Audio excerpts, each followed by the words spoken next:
स्वच्छंदी, मनमोकळं, मनासारखं मस्त जगतेस ग तू. पण मला मात्र तुझं जगणं आवडतं. आणि आता खरंही मलाही वाटतं असं की आयुष्यात आपणही जबाबदारीनं जगावं. पण प्रत्यक्ष महापूजेच्या वेळी देवी देवळात नसते असं ऐकलंय मी. म्हणजे खरं आहे का हे?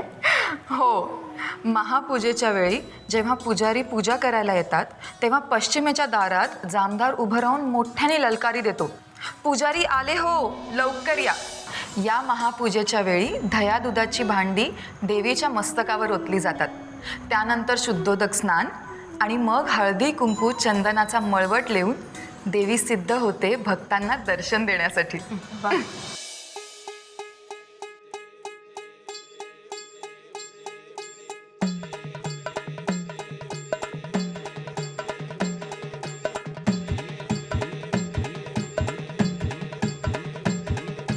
उदे ग अंबे उदे, उदे ग अंबे उदे, उदे ग अंबे उदे, उदे ग अंबे उदे. करवीर निवासिनी महालक्ष्मी उदे ग अंबे उदे, उदे ग अंबे उदे, उदे ग अंबे उदे, उदे ग अंबे उदे, उदे ग अंबे उदे. वाह, केवढी गर्दी फुलली आहे नाही आज. नमे अगं, गर्दी तशी रोजच असते, पण आज ललिता पंचमी आहे ना, म्हणून जास्ती गर्दी आहे. आज देवी महालक्ष्मी त्र्यंबोली देवीला भेटायला जाणार आहे. त्र्यंबोली देवी म्हणजे टेमलाई देवीच ना ग? अगदी बरोबर बोललीस रुचा. खरं तर टेमलाई हा त्र्यंबोली शब्दाचाच अपभ्रंश आहे. आणि तुम्हाला माहिती आहे का, काही ग्रंथांमध्ये असाही उल्लेख आहे की त्र्यंबोली ही देवी महालक्ष्मीची दासी आहे. मांगलाचे राहिवासी भार्गव आणि त्यांची पत्नी विशालाक्षी यांची ही कन्या. पण देवी त्र्यंबोली हे नाव जरा वेगळंच वाटतं ना. खूप वेगळं वाटतं अगं. आणि तुम्हाला सांगू का, त्यामागची आख्यायिका तर अतिशय सुंदर आहे. हो? सांगू मी? ऐकणार आहात? हो. ॲक्च्युली काय ना, ही जी त्र्यंबोली ही लहान वयात असल्यापासूनच 3 वेळा दिवसातून स्नान करायची आणि देवीचं मंदिर झाडायची एकदम व्यवस्थित, स्वच्छ. त्यामुळे देवी महालक्ष्मीने हिचं नाव त्र्यंबोली असं ठेवलं. आणि आपल्याला सगळ्यांना तर माहितीच आहे की इथे पूर्वी मलाल तीर्थ होतं. त्या तीर्थावर ना अतिशय सुंदर कमळं उमलायची गं. इतकी ती नाजूक आणि सुंदर असायची ना. मग पुढे काय झालं, ते राक्षस यायचे आणि ती सगळी कमळं तोडायचं, नास धूस करायची गं. त्र्यंबोलीने खूपदा त्यांना समजावायचा प्रयत्न केला, पण ते राक्षस काय दाद देणार आहेत तिला. मग एक दिवशी त्र्यंबोलीने मनाचा निश्चय केला. ती त्या तीर्थाच्या दक्षिण तीरावर केली आणि तिने सगळ्या राक्षसांचा नाश केला. आणि यावर देवी महालक्ष्मीने खुश होऊन अगदी तिला आपली सखीच मानलं. पण आज तीच त्र्यंबोली देवी महालक्ष्मीपासून रुसून शहराबाहेर जाऊन बसली, अगदी शहराकडे पाठ फिरव. नाही, त्यांच्यात वाद असेल काही, पण या वादामध्ये त्र्यंबोलीची चूक असेल असं काही नाही. चूक कुणाची असू दे, पण वाद मिटवण्यासाठी मनाचा मोठेपणा हवा नाही का? तुम्हाला काय वाटतं? आणि माझ्या देवी महालक्ष्मीकडे तो मोठेपणा आहे बरं का.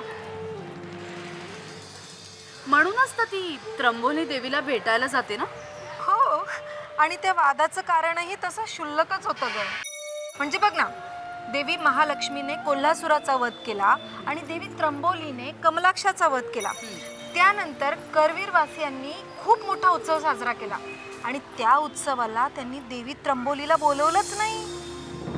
आणि म्हणूनच देवी महालक्ष्मी त्र्यंबोलीला भेटायला गेली, चा रुसवा काढण्यासाठी बरं का. आणि तिने कोल्हासुराचा कसा वध केला हे कोहळा फोडून दाखवलं. आणि हा कोहळा फोडण्याचा मान असतो बावडा येथील पाटील घराण्यातील कुमारिकेला.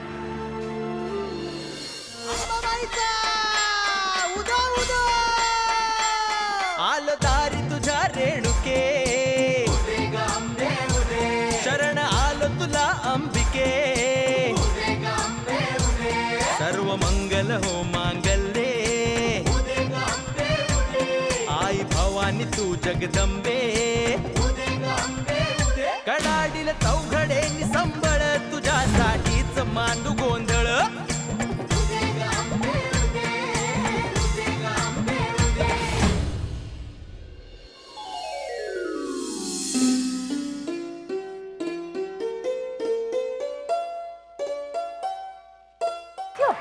शिल्प आहेत नाही?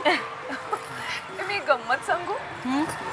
लहानपणी ना जेव्हा मी बाबांसोबत इथे यायचे तेव्हा नेहमी बाबांकडे हट्ट करायचे. काय?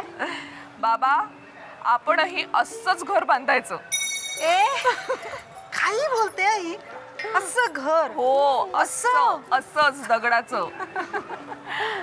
आणि तेव्हा ना बाबा मला नेहमी सांगायचे, बाळा आपण असं घर तर नाही बांधू शकणार, पण तुझ्या आयुष्याचं शिल्प मात्र मी असंच सुरेख फुलले, इतकं की तुझ्या हृदयात स्वतः देवी महालक्ष्मी येऊन राहतील.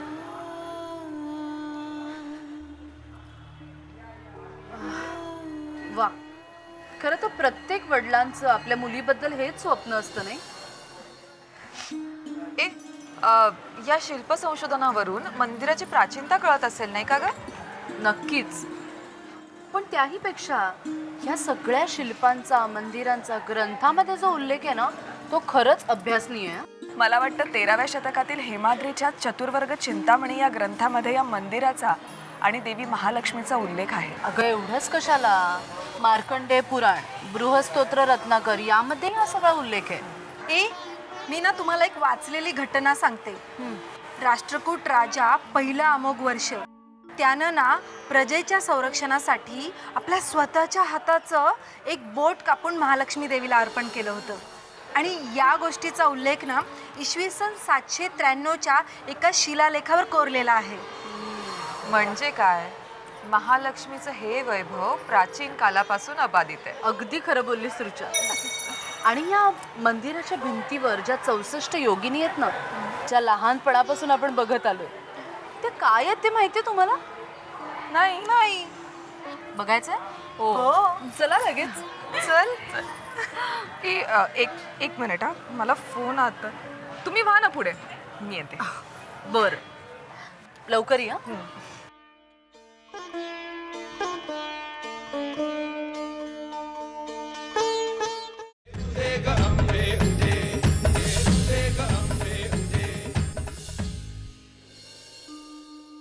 तुम्हाला माहितीये का, त्या 64 योगिनी म्हणजे त्या योगिनी आहेत असा लोकांचा विश्वास आहे.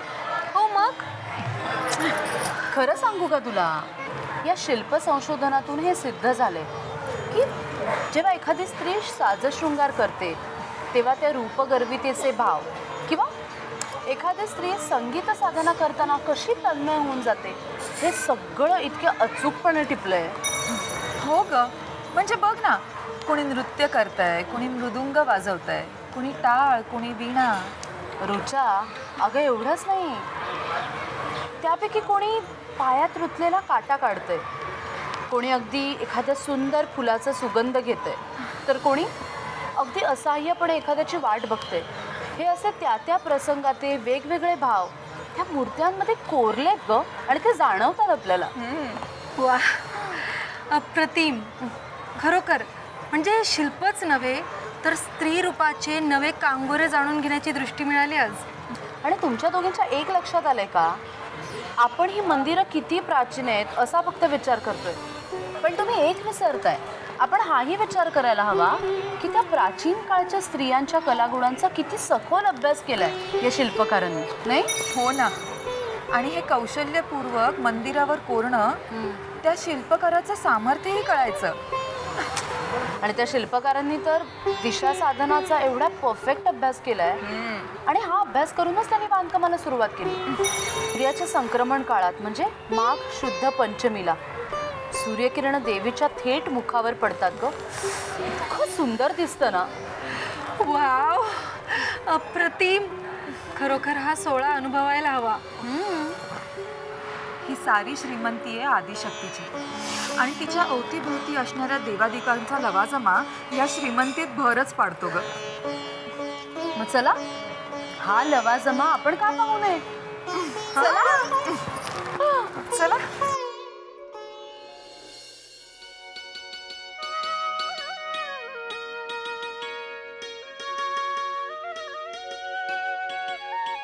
मणिकर्णिका कुंड, काशी कुंड, या परिसरातील इतर मंदिरं, हे सगळं बघितलं की कसं मन हरपून जातं नाही? खरंच. ए आपण एक गोष्ट विसरतोय.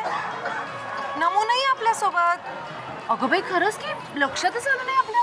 कुठे हरवली आहे ही? काय माहिती. मी शोधते तिला. जा जा जा लवकर जा. हा, मी आलेच. कुठे गेली कोणाच ठाऊकी.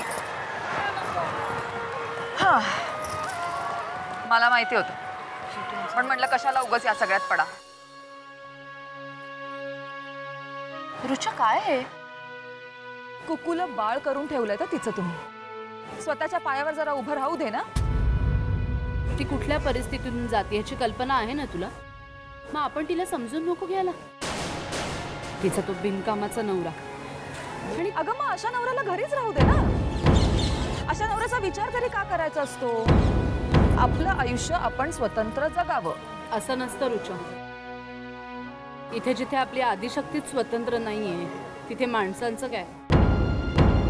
म्हणजे बघ ना, आपला हा केदारलिंग, केदारेश्वर, सिद्धेश्वर, शाकंभरी ही सगळी महालक्ष्मीच्याच परिवारातली माणसं ग.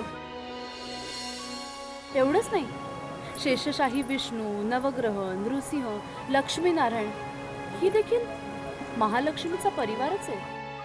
या सगळ्यांना तिने सामावून घेतलंच आहे ना. बरं, प्रत्येकाची स्वभाव वैशिष्ट्य वेगळी, तरा वेगळ्या, पण माझ्या या अंबिकेने सगळ्यांना एकत्र बांधून ठेवलं. मान्य आहे ना मला, मान्य आहे. पण कसं असतं ना अस्मी, की जेव्हा आपण स्वतःच्या पायावर खंबीरपणे उभे असतो ना, तेव्हा जगाचा विचार करायचा असतो. म्हणजे इथे कसं आहे की स्वतःचा तोल जातोय पण जगाला सावरायला जायचं असं नसतं. आधी स्वतःचा विचार करायचा असतो. याला तू स्वार्थ समज ना तर आणि काही, पण बुडणाऱ्याला सहानुभूती म्हणून आपणही बुडायचं हा मूर्खपणा आहे. हे बघ, हा तुझा आणि माझा विचार झाला, पण आपली नमी वेगळी आहे ग स्वभावाने. मग अशा स्वभावाला मुरड घालावी ना. मग हे तू सांगशील तिला जाऊन? मी का सांगू तिला? बघ आता, एवढी छोटीशी गोष्ट मी तुला सांगितली, त्या स्वभावालाही तू मुरड घालायला तयार नाहीस आणि तू तिच्याकडून ही अपेक्षा करतेस. रुचा, असं करून कसं चालेल? मिळून राहूया ग सगळ्या जणींनी, नाहीतर कठीण आहे, खरंच कठीण आहे.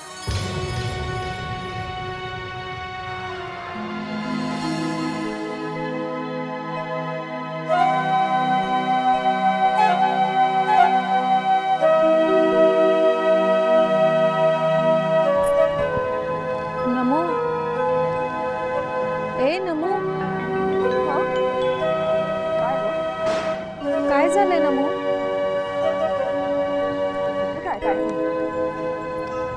अगं मला तरी सांग. अगं खरंच काही नाही. देवीचं हे वैभव पाहताना डोळे भरून आले बस. खरंच त्याचमुळे मी तू कितीही काय झालं तरी आपण माहेर वाशिडी. माहेरचं हे वैभव सोडून जावंच लागतं. म्हणूनच हे वैभव डोळ्यात साठवून ठेवत होते. तो गारेचा गणपती, तो काशी विश्वेश्वर, हे सगळं मन भरून पाहून घेतलं मी. नमो, मग तुझ्या डोळ्यात हे अश्रू कशासाठी? नमे, अगं ही डोळ्यातली श्रीमंती अश्रूंसोबत वाहून नाही ग जाऊ द्यायची. मिताली, मी परत जाते. का? घरून फोन आला होता, अगं मला बोलावलं. अगं पण तू अशी अर्ध्यातच आम्हाला सोडून जाणार? नवरात्र फक्त अर्धी झाली अजून, आणि अस्मीच्या संकल्पाचं काय आता? माहित नाही, आई जगदंबेलाच माहिती.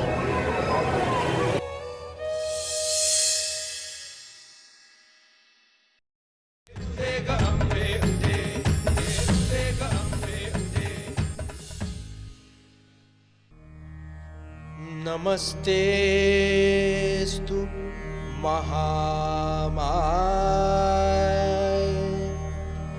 श्रीपीठे सुरपूजिते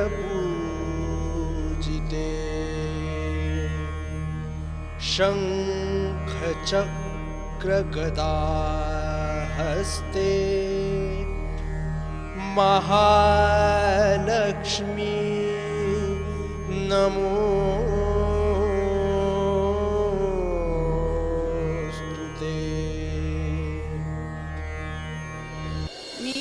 सौ मोहिनी मिलिंद दिवाण.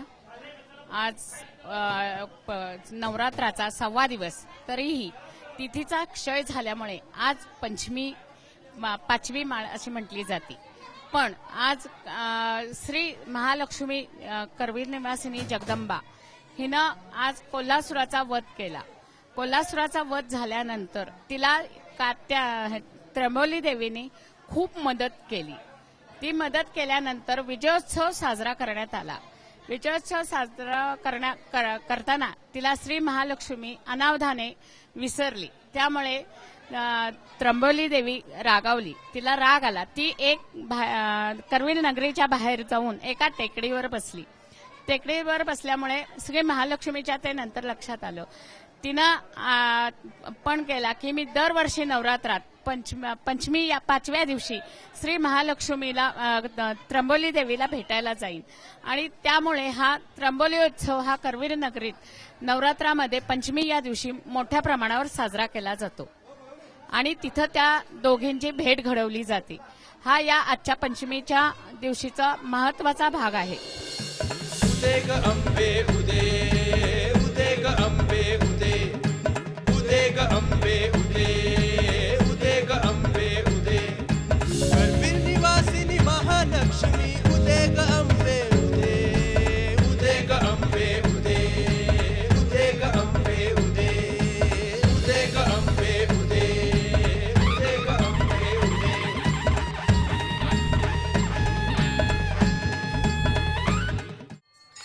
सुख करता दुख हरता वार्ता विघ्नाची, नुरवी पूर्वी प्रेम कृपा दयाची. सर्वांगे सुंदर उठशेंदुराची, कंठे दळके माळ मुक्ता फळाची. जय देव जय मंगल मूर्ती, दर्शन मात्रे मन कामना पुरती. जय देव रत्न खचित परा तुझ गौरी कुमरा. चंदनाची ओटी कुमकुम केशरा, हिरे जडित मुकुट शोभे तो बरा. ऋण धन दोन पुरे चरणी गागरिया. जय देव जय मंगल मूर्ती, दर्शन मात्रे मन कामना पुरती. जय देव लंबोदर पीतांबर फणिवर वंदना. सरळ तोंड वकर तुंड त्रिनयना.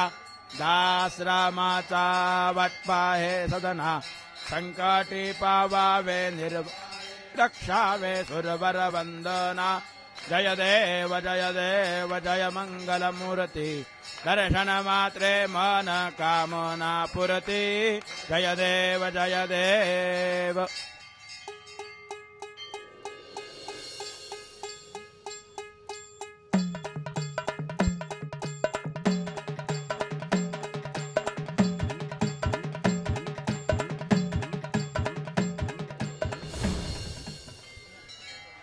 दुर्गे दुर्गट भारी तुझ विन संसारी.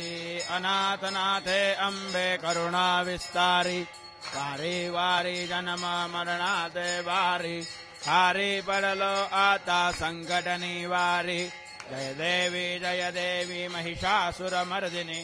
सुरवर विश्वर वरदे तारक संजीवनी. जय देवी त्रिभुवनी भुवनी. पाहता तुझ ऐसे नाही. चारी स्मरले परंत न बोलवे काही. साई विवाद करिता पडले प्रवाही. ते तुने भक्ता लागे पावसी लवलाही. जय देवी महिषासुरमर्दिनी. सुरवर विश्वर वरदे तारक संजीवनी. जय देवी प्रसन्न वदने प्रसन्न होसी निजदाशा. क्लेशापासून सोडवे तोडी भवपाशा. अंबे तुझ वाचून कोण पुरविल आशा. नरहरि तल्यण झाला पद पंकजलेशा. जय देवी महिषासुरमर्दिनी. सुरवर विश्वर वरदे. जय देवी. स्टार रिफाइंड ऑइल प्रस्तुत आई अंबाबाई या मालिकेतील आजचा प्रश्न आहे, ललिता पंचमीस देवी महालक्ष्मी कुणाच्या भेटीसाठी बाहेर पडते? ए. त्र्यंबोली देवी, बी. महाकाली देवी, सी. ज्योतिबा आणि डी. रेणुका. या मालिकेत विचारल्या जाणाऱ्या प्रश्नांची उत्तरं एकाच पोस्टकार्डवर लिहून शनिवार दिनांक 22 ऑक्टोबर 2016 पर्यंत आमच्याकडे पाठवा. त्यासाठी आमचा पत्ता साम टीव्ही, सकाळ, पोस्ट बॉक्स नंबर 814, कोल्हापूर 416008. तसंच तुम्ही तुमची उत्तरं आम्हाला SMS द्वारे सुद्धा पाठवू शकता. त्यासाठी टाईप करा AAI स्पेस तुमचा योग्य पर्याय ABC किंवा D स्पेस तुमचं नाव आणि तुमचा पत्ता आणि पाठवा 9902099020 या क्रमांकावर. पत्राद्वारे किंवा SMS द्वारे 10ही प्रश्नांची उत्तरं अचूक देणाऱ्या पहिल्या 5 भाग्यवान महाविजेत्यांना मिळणार आहे श्री महालक्ष्मीची भव्य 3 डायमेन्शनल प्रतिमा आणि महालक्ष्मी मंदिरात अभिषेकाची संधी. 5 उपविजेत्यांना मिळणार आहे महालक्ष्मीची नथ आणि 10 उपविजेत्यांना मिळणार आहे स्वामिनी साडी पुणेतर्फे मस्तानी पैठणी साडी.